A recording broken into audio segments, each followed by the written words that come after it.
ఆత్మతోనూ సత్యముతోనూ ఆరాధించాడు. అలాగ ఆరాధించకపోతే నీరు పోసినట్టుగా ఉంటుంది మండే నిప్పులోనికి. అలాగ ఆరాధించే ప్రతి ఒక్కరు కూడా మండుతూనే ఉంటారు. నా బలిపీఠం యొద్ద ఎప్పుడు మంట మండాలన్నట్లుగా నీ హృదయములో దేవుని కొరకు మంట మండాలి. పేరుకు మాత్రమే అంటాడు కదా తిమోతికి రాసిన పత్రికలోను, పైకి భక్తి గల వారి వలె ఉంటూ దాని శక్తిని ఆశ్రయించిన వారి ఉన్నారు. ఇవాళ ప్రార్థన చేస్తున్నాము, తెల్లటి వస్త్రాలు వేసుకొని మందిరానికి వస్తున్నాము, అలాగే చక్కగా కనబడుతున్నాము ప్రజలకి.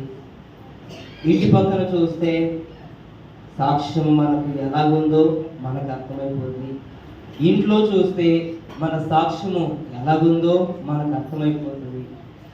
సేవకుడు ఆదివారం కనబడతాడు కాబట్టి ఆయనకు పరిశుద్ధాత్మ ద్వారా నడిపించబడే వ్యక్తి లేదా దేవుని ఆత్మ చేత నడిపించబడేవాడైతే ఆ సేవకురాలు కావచ్చు, ఆ సేవకుడు కావచ్చు తెలియపరచబడుతుంది.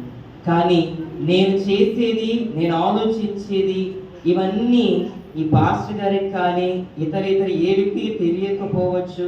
నేను ఏం చేసినా జరుగుతుంది, నా ఇష్టమే జరగాలి అని నువ్వు అనుకుంటున్నట్లయితే నీ ఇష్టాన్ని దేవుడు ఎప్పుడు నెరవేర్చలేడు. నీవు దేవునికి ఇష్టంగా బ్రతికినప్పుడు నీవు అడగక మునిపే దేవుడు ఇస్తాడు.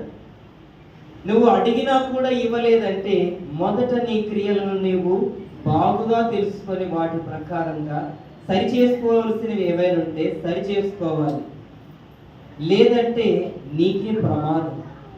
ఏంటి ఇక్కడికి నువ్వు కూడా వచ్చావా అని చనిపోయినప్పుడు పరలోకంలో ఒకవేళ అలాగా అనడానికి కూడా అవకాశం లేకపోవచ్చేమో, అంత నరకము కాలుతో ఉంటుంది, మంటలు అలాగా అక్కడ ఉంటుంది. ఆ మంటలలో అప్పుడు నీ పక్కన వారు దేవుని నమ్ముకోలేదు. నీవు దేవుని నమ్ముకొని ప్రతి ఆదివారము మందిరానికి బాగానే వస్తున్నావు.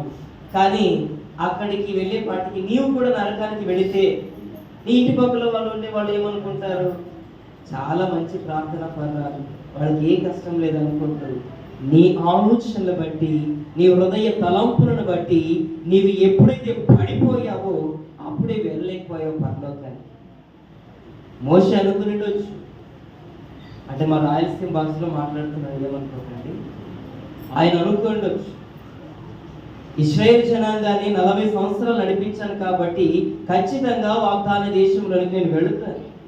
కాని మాట పలికాడు, వెళ్ళనివ్వలేదు, చూచేవాడు. మొదట దేవుడు బండలో నుంచి నీళ్లు రావడానికి కర్రతో కొట్టమన్నాడు, అలాగే కొట్టాడు, నీళ్ళు వచ్చి.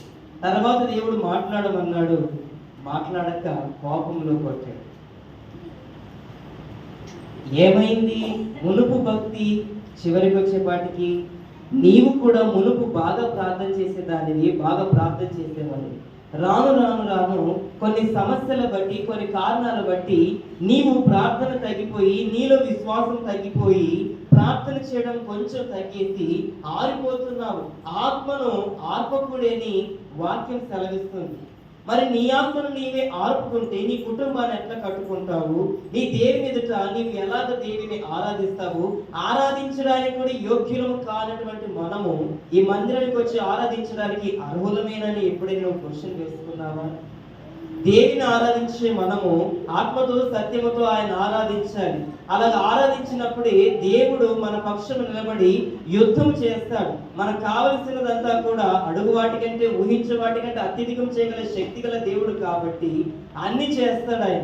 కానీ నీ జీవితంలో మునుపు బాగా జరిగేవి కార్యాలు, కానీ ఇప్పుడు జరగటం లేదు. ఏంటి?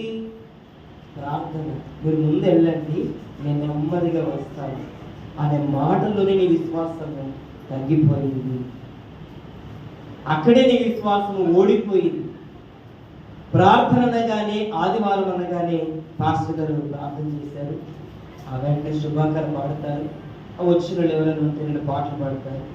ఆరాధన అనగానే లేచి నిలబడతారు. అప్పుడు మనం త్వరగా వెళ్ళిపోతే సరిపోతుందని ఇంటి దగ్గర ఆలోచించుకొని వచ్చే నీకు ప్రార్థన చేసే అర్హత ఉందా? ఆ ప్రార్థనకు దేవుడు జవాబిస్తాడని నువ్వు అనిపిస్తుందా? ఆదివారం ఆరాధన అనగానే దేవుని ఎంతో ఆరాధించాలి, ఆ రోజంతా దేవునికి ఎలాగ సమయం ఇవ్వాలనే దాని గురించి ఆలోచించాలి. పేరుకు మాత్రమే నువ్వు ప్రార్థన పరురానివి, పేరుకు మాత్రమే ప్రార్థన పరుడివి, నీలో ఏమీ లేదని దేవుడు నీకు సూటిగా చెప్తూ ఉన్నాడు. నీవు ఎప్పుడైతే కన్నిటితో ప్రార్థన చేసినట్లయితే ఖచ్చితంగా కష్టములు తీరిపోతాయి. అయితే పరిశుద్ధాత్మ తండ్రి ఇలాగూ అంటున్నాడు, కడలేని కెరటం ఎదురా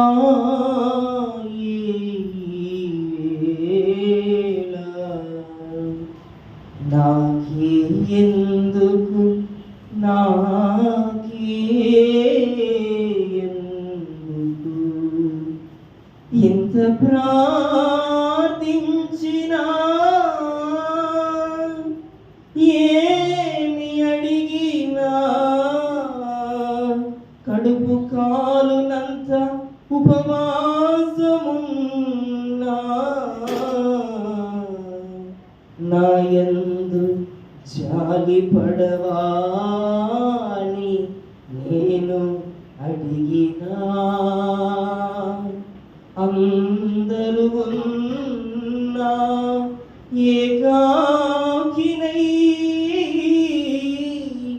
నా కన్నీరే నాకు ఆహారమై తడిపిన నా పడకకి తెలుసు.